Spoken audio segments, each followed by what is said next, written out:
Bonjour, je vous salue. Aujourd'hui, j'aimerais discuter avec vous du schéma de marche pendant une extension de jambes. J'ai en fait beaucoup de questions. Comment vais-je marcher? Ou plutôt, que puis-je attendre en termes de mobilité dans le cadre de l'extension de jambes? Et il est très important pour moi de vous donner une base sur laquelle vous pouvez vous appuyer, ou plutôt avec laquelle vous pouvez faire des calculs. Avant d'entrer dans les détails, je dois vous parler d'aspects essentiels, c'est-à-dire expliquer. Dans la région de la cuisse, c'est-à-dire aussi dans la région du mollet. C'est comme ça. Quand nous avons l'opération, surtout dans la région de la cuisse, nous vous mobilisons à l'hôpital, puis vous marcherez avec des béquilles sous les bras. Vous serez entraîné par nos soins en alternant les pas avec des béquilles sous les bras afin que vous ayez un schéma de marche sûr et correct. Vous pouvez certainement compter là-dessus. Au cours des 14 premiers jours, ce n'est pas que j'ai peur à propos des clous, c'est-à-dire pour un échec matériel, c'est-à-dire concernant le poids, les limites sont relativement claires. Au-delà de 100 kg, je ne peux pas opérer, c'est-à-dire je ne voudrais pas non plus opérer 85 kg et plus, alors vous devriez absolument rester avec les béquilles sous les bras. En dessous de 85 kg, nous pouvons commencer à les réduire progressivement, c'est-à-dire les 14 premiers jours, vous serez entraîné en alternant les pas avec les béquilles. Sous les bras, si vous réussissez cela à merveille, alors nous commencerons à retourner les béquilles sous les bras et à vous entraîner en alternant les pas avec les béquilles retournées. C'est-à-dire que vous mettez plus de poids sur les jambes et que vous n'utilisez les béquilles sous les bras que pour la stabilisation. C'est en gros ça l'objectif. Pour la première phase, si vous réussissez bien, alors nous passerons au bâton de marche. Vous n'aurez alors qu'une légère stabilisation dans votre démarche et le poids principal sera sur les jambes.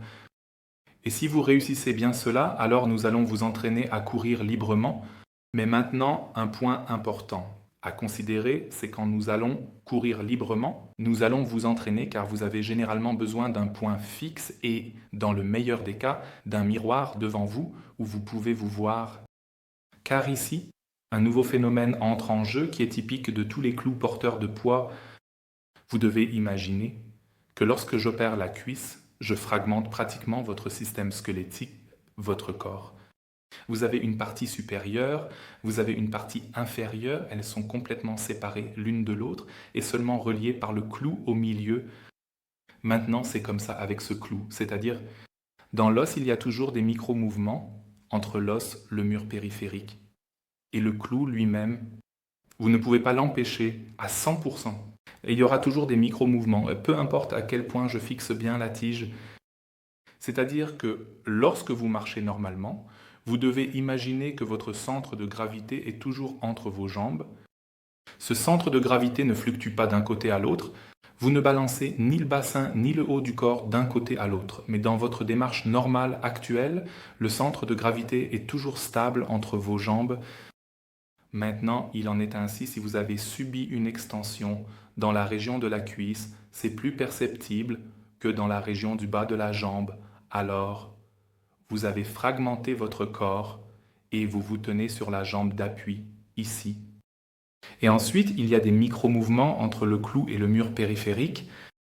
Et ces micro-mouvements font qu'ils se sentent instables.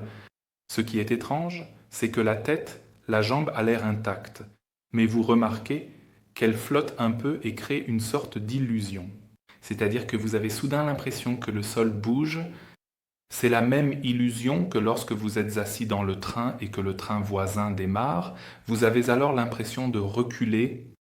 C'est exactement ce que fait la tête avec les patients ayant subi une extension de jambe. Vous vous tenez sur la jambe d'appui, alors cela se sent un peu instable.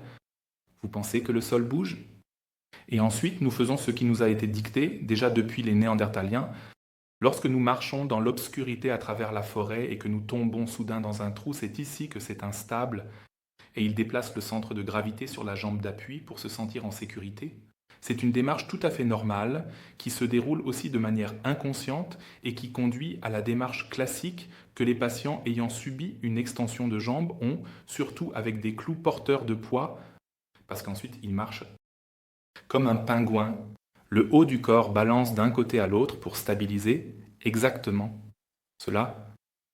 Et ce phénomène est tout à fait classique. dans le cadre de l'extension de jambes au niveau de la cuisse un peu plus que dans la région du bas de la jambe. Et cela n'a pas grand-chose à voir avec la pression du clou, mais c'est un moment classique d'instabilité entre le bord osseux.